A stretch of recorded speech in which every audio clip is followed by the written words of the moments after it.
Ayan mga ka-crypto, balitang XRP po tayo ulit sa video na ito. Kung saan ang sabi rito ay long-term Bitcoin trader, I am fully convinced Trump will set XRP price at $10,000. And here's why. Ayan mga ka-crypto, usap-usapan po ngayon dito sa mundo ng crypto ang matapang na prediction ng isang veteranong Bitcoin trader. Hawak kamay at puspusan po ang kumpirmasyon niya. Si XRP daw posibleng umabot sa $10,000. Oo mga ka-crypto, tama po ang dinig ninyo, $10,000. Hindi ito presyo ng second hand na kotse. Presyo ito ng isang pirasong token kung magkakatotoo ang plano sa ilalim ng administrasyon ni Pangulong Donald Trump. Ngayon ay bakit nga ba may ganitong hopium o matinding kumpiyansa? Ayon po sa balita rito, ang pagbabalik ni Trump sa White House ay tinitignan bilang isang game changer para sa Ripple at saka XRP. Alam naman nating lahat na parang teleseryeng walang katapusan ang laban ng Ripple sa SEC. Pero sa bago pong liderato, inaasahan ang mas malinaw na regulasyon at ang pagbuwag sa mga hadlang na pumipigil sa paglipad ng XRP. Parang pag-ibig lang yan. Mahirap mag-commit pag walang label. Ngayon, malinaw na po ang direksyon.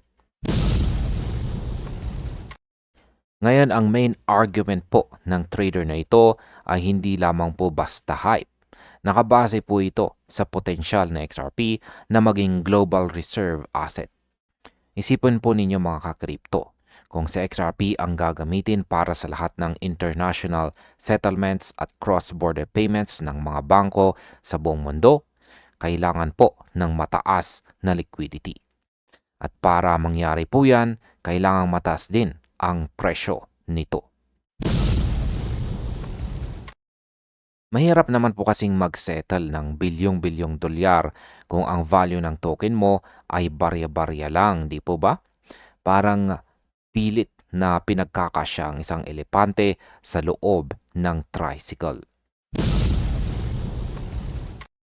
Dagdag pa rito ang tinatawag na strategic Bitcoin reserve ni Trump, kung saan ay nagbubukas din ng pinto para sa iba pang assets gaya ng XRP. Ang vision po ay gawing crypto capital of the planet ang Amerika. Kung mangyayari ito, ang $10,000 na presyo ay hindi na lang basta panaginip ng mga gising. Sinasabing ang scarcity at utility ng XRP ang magiging mitsa para sa moonshot na ito. Siyempre, tandaan po natin na dito sa mundo ng crypto, ang tanging sigurado ay ang pagbabago. Pero sa ngayon, ang 10K dream or $10,000 dream ay buhay na buhay. Ang tanong ay handa na ba ang digital wallet mo o hanggang sana all na lang tayo? Isa pong malaking hamon nito sa market. Pero sa crypto, asahan po natin ang hindi inaasahan.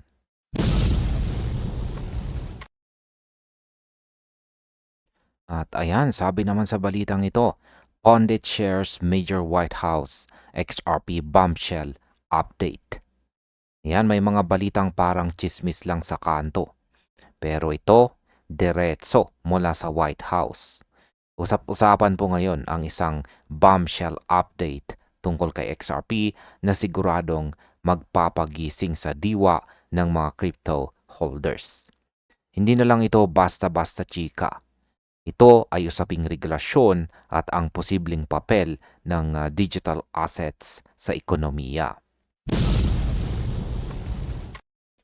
Alam niyo mga ka-crypto, ang crypto space ay parang love life ng tropa mong marupok.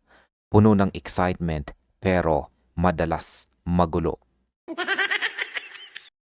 Pero ang balitang ito ay nagbibigay po ng linaw sa gitna ng kalituhan.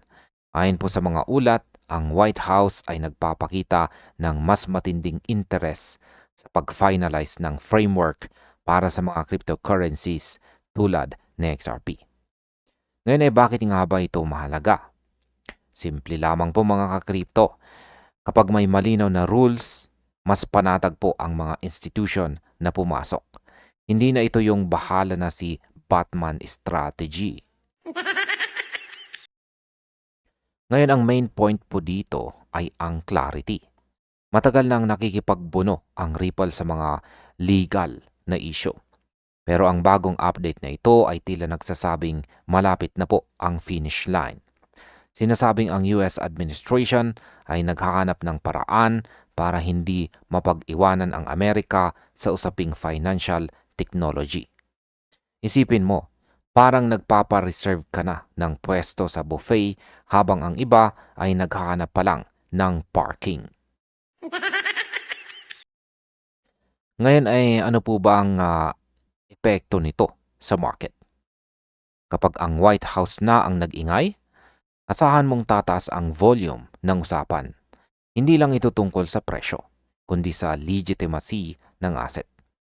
Maraming analyst ang naniniwala na ang ganitong klaseng bombshell ay ang kailangan para tuluyang kumawala sa XRP mula sa mga limitasyon nito sa nakalipas na mga taon. Pero syempre, sa mundo po ng crypto, lagi nating tandaan, expect the unexpected. Kahit gaano kaganda ang balita, ang market ay parang weather forecast. Minsan sunny, minsan kailangan mo ng payong. Pero sa ngayon, ang White House update na ito ay isang malaking hakbang para sa buong community. Ngayon, masasabi ko po rito ay si XRP ay nasa radar na ng pinakamataas na opisina. Hindi na ito pwedeng baliwalain lamang. Ang tanong na lang ay kung gaano kabilis maipapatupad ang mga polisiyang ito na magbibigay ng selyo ng pag-aproba sa ating paboritong digital assets.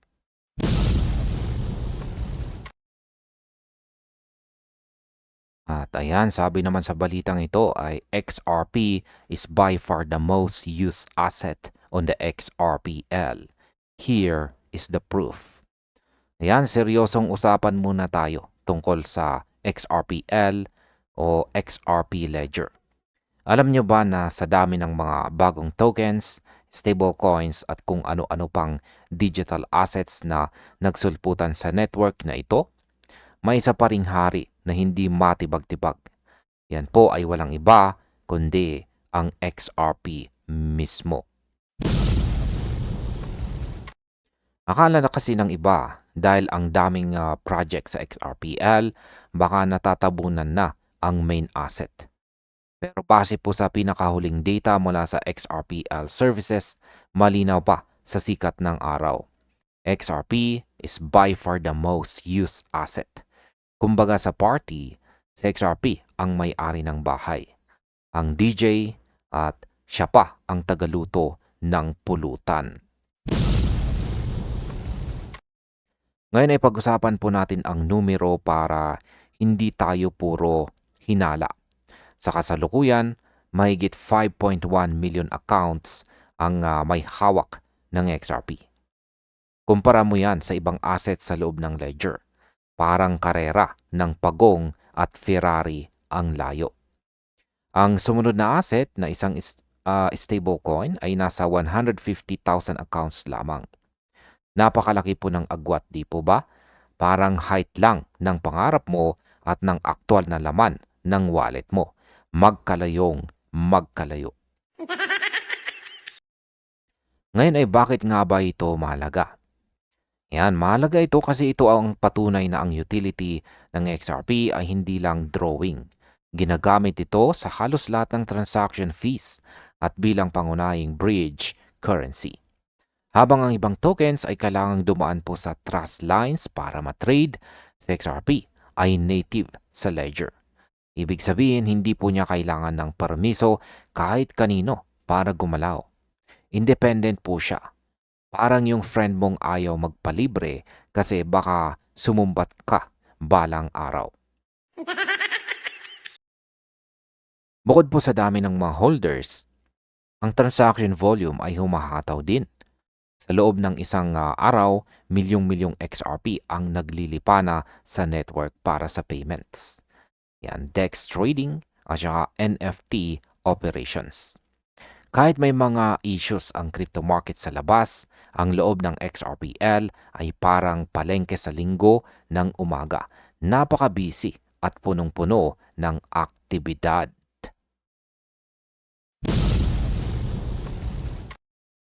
Kaya para po sa mga nag-aabang kung gamit na gamit ba talaga ang asset na ito, ang sagot ay isang dambuhalang yes. Oo. Hindi lang ito speculative asset na nakatambay lang sa exchange. Ito po ang engine na nagpapatakbo sa buong ecosystem. Kung ang XRPL ay isang katawan, ang XRP ang dugo na dumadaloy dito. Ngayon, masasabi ko po rito ay data doesn't lie. Yan, ang datos ay hindi po nagsisinungaling. Habang lumalaki ang ecosystem, lalo pong tumitibay ang posisyon ng XRP bilang top asset. Kaya abangan po natin kung ano pa ang susunod na kabanata dahil mukhang hindi pa tapos ang paghataw ng haring ito.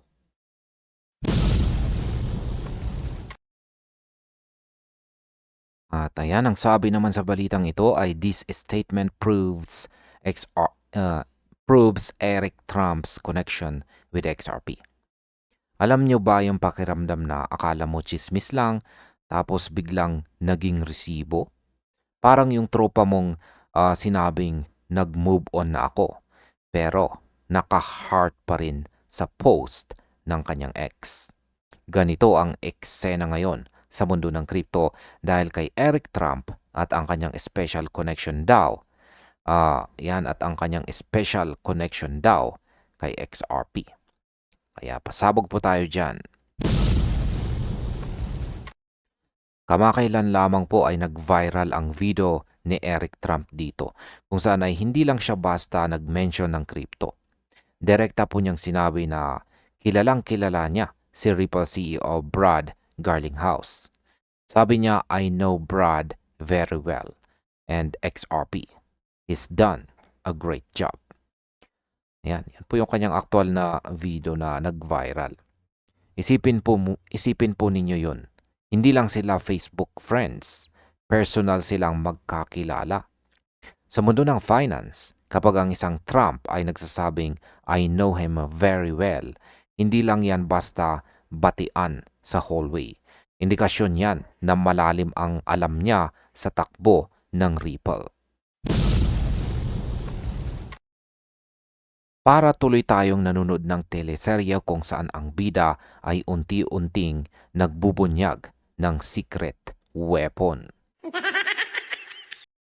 Ayon kay crypto commentator na si John Square dito, ang dating akala nating crypto talk lang, ngayon ay nagmumukhang napakatotoo na. Alam ni Eric ang trajectory ng network at believe po siya kung paano nakuha ng XRP ang regulatory clarity sa US.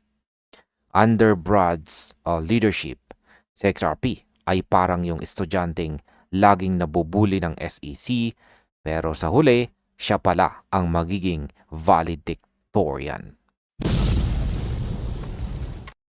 Pero teka lang, hindi lang si XRP ang nasa radar ni Eric. Tinawag niyang digital gold si Bitcoin at ang Ethereum naman daw ay ang langis o oil na magpapatakbo sa lahat ng financial systems sa mundo. Sinabihan pa nga niya ang mga tao na bumili ng Ethereum noong nag-dip ito. Marunong ding bumanat ng buy the dip si Lodi. Ang punto rito, hindi lang siya basta nakikisawsaw. Seryoso niyang mino-monitor ang market trends at utility ng mga digital assets na ito. Ngayon, ang masasabi ko naman tungkol dito ay ang pag-amin po rito ni Eric Trump sa kanyang koneksyon kay Garlinghouse ay nagbibigay ng matinding kumpiyansa sa XRP Army. Sabi nga ni Square, big moves happen quietly. At mukhang habang tahimik ang marami, si XRP ay dahan-dahang pumuposisyon para sa isang malaking pasabog. Ang tanong, handa na ba ang wallet mo o hanggang tingin ka na lang muli sa chart?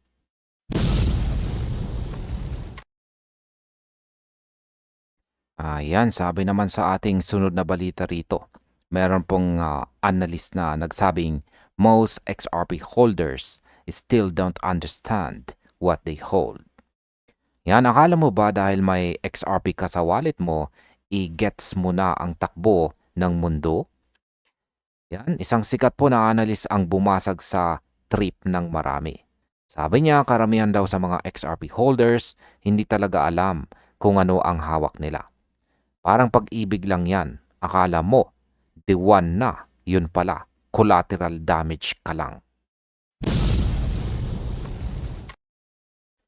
Ngayon bakit nga ba nasabi ito? Sa huling report po ng Times Tabloid, lumabas na marami po sa atin ang nakafocus lang sa presyo. Kailangan magmumoon, kailangan magti $10, pero ang totoo sa XRP ay hindi lang basta barya na hinihintay nating tumaas para makabili ng bagong motor. Ito ay isang utility token na dinisenyo para sa mga dambuhalang bangko at cross-border payments. Kung ang mindset mo ay parang tumataya lang sa loto, baka isa ka sa mga tinutukoy ng analyst dito na si Crypto Bull kung saan ay medyo clueless. Ngayon pong February 2026, ang presyo po ng XRP ay naglalaro sa paligid ng $1.35 hanggang $1.40. Medyo matarik ang pinagdaanan natin itong mga nakaraang linggo. Bumaba tayo ng halos 30% mula nung simula ng taon. Pero teka mga ka-crypto, huwag agad tayong mag-panic sell. Alam nyo ba na ang XRP Ledger ay may malaking upgrade ngayong second quarter? May mga bagong features para sa tokenized assets at saka identity verification. Ibig sabihin, mas pinapaganda ang kalsada para sa mga institutions. Ang tanong, alam mo ba yon? O busy ka lang sa pag-check ng chart kada 5 minuto? At sa mga hindi pa nakaka-move on, tapos na ang laban sa SEC noong August 2025 pa. Clear na po ang status ng XRP. Hindi ito security kapag binili mo sa mga exchanges. May regulatory clarity na tayo na kinaiinggitan ng ibang mga coins. Kaya kung hanggang ngayon ay natatakot ka pa rin na baka iban sa XRP, yan, ka-crypto 2026 na. Mag-update ka rin ng balita. Hindi lang puro hudal ang alam. Ngayon ang masasabi ko po rito ay sa XRP ay hindi po siya sprint. Ito ay isang marathon para sa global financial system. Kung naiintindihan mo ang tech at ang utility, kampante ka kahit anong ingat ng market. Pero kung hanggang ngayon ay vibes lang ang basihan mo, makakailangan mo ng mag-aral uli. Tandaan sa crypto, ang taong walang alam ang unang nalalamangan.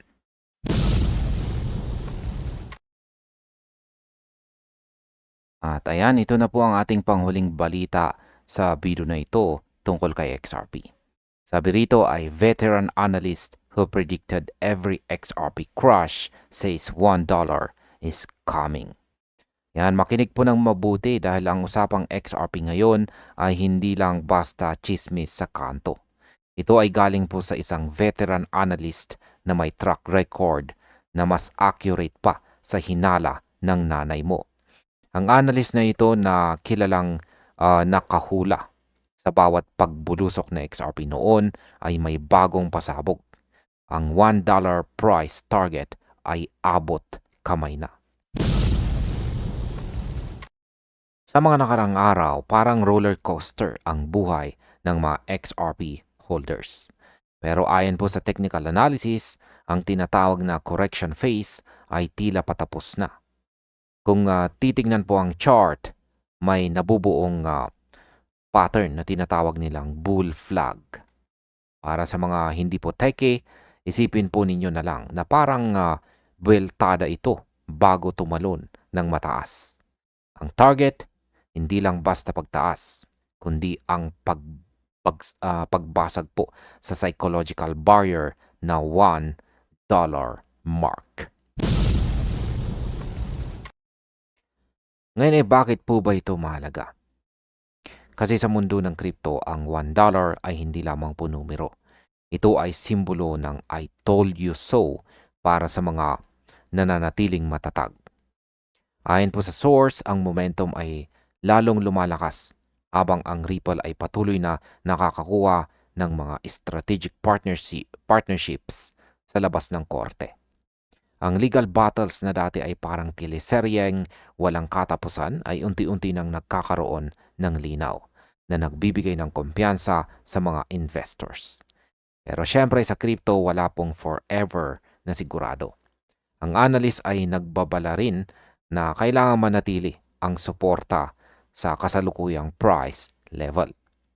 Kapag hindi ito bumagsak sa support zone, ang daan patungong $1 ay kasing linaw ng sikat ng araw pagkatapos ng bagyo. Ang tanong na lang ngayon ay kung handa na ba ang market sa ganitong kalaking galaw. Ngayon ang masasabi ko po rito ay ang bawat galaw ni XRP ngayon ay critical. Hindi ito payong pinansyal kundi isang silip sa kung ano ang nakikita ng mga eksperto sa chart. Ang bull run ay hindi po laging madali. Madalas itong may kasamang kaba.